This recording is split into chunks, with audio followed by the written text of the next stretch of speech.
And then they flip off and they scream "F you for your service" to a widow. It's so beyond disrespectful. And these people are, they have a mind virus. It's something that is afflicting their mind, and none of them are happy. I have a sister who is woke as woke can be. The exact opposite is me. I'm incredibly happy. I'm incredibly grateful every day. I have an American flag behind me. I I saw that. love Thank you. I love my country. I love, because I've been to all those other countries, as have you. And my sister just is miserable, a woke, miserable person that I don't even talk to anymore because there's no point. I think that's one of the criteria of being woke. You have to be a miserable, hateful person because I've seen enough woke people to realize I pity them. They have no love. They're just full of hate. They're evil. Yeah, They're yeah. angry. And It's they have the ability to change that, but they're like being wrapped up in that pain blanket. Don't it's take away that pain blanket. They want to stay miserable.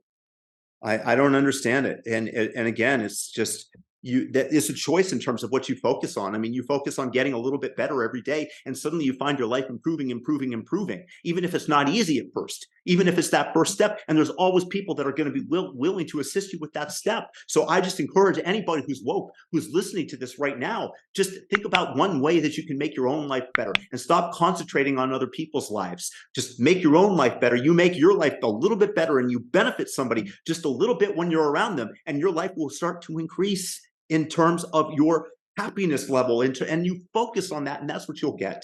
Instead, you focus on immiserating yourself and yelling "F you" to a widow as he buries her war hero husband.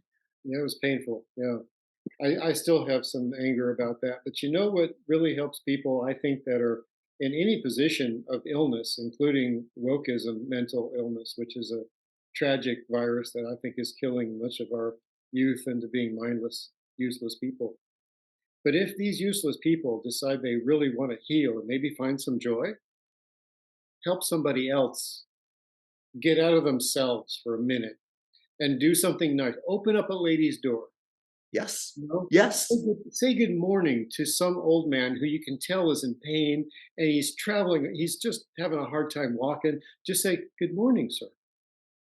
Just to start there and Start work. there. Yeah. And if you really want to do something nice, maybe you ought to consider helping somebody out of a bind. Somebody that's had something bad happen to them. Maybe you can do something nice for them. It's amazing what giving somebody who's homeless a warm biscuit will do for their day. So get out of yourself for a bit. You're not that important. Trust me. That's the thing that I think about wokies is that they really think they're important somehow, and they're not. No, No, what's important?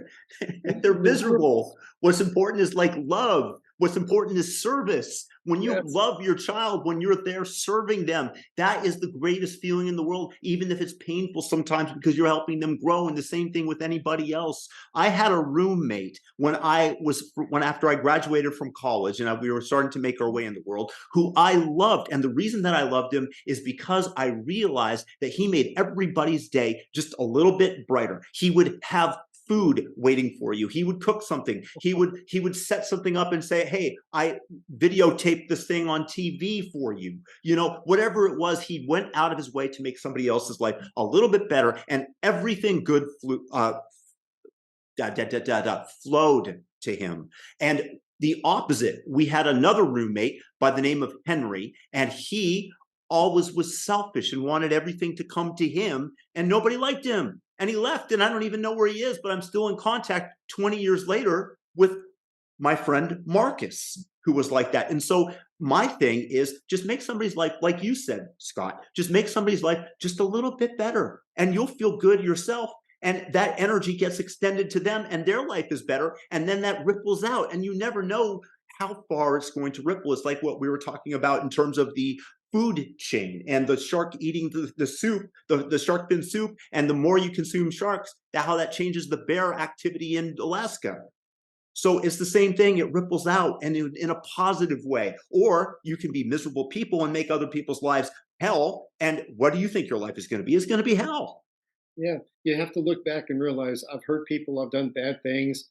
Why would you be proud of that exactly?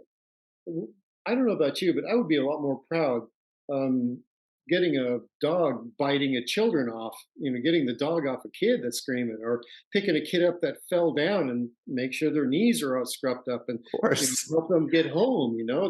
Just taking care of people that are minor than you. And when I say minor than you, anybody who's having a bad day, young or old, or anybody who's having a little worse day than you, just reach out just for a little bit and help them out. It's incredible how you'll feel. Absolutely. It's the way out of misery, and it makes your life better and those around you better. That is It's the too bad, simple key to success. I'm not successful really. Yes, I worked hard, but I'm not really successful for any other reason. I had things bestowed upon me that frankly I didn't deserve because I made other people feel really good and they wanted to reciprocate. It's a reciprocal thing in this life. That's how it works.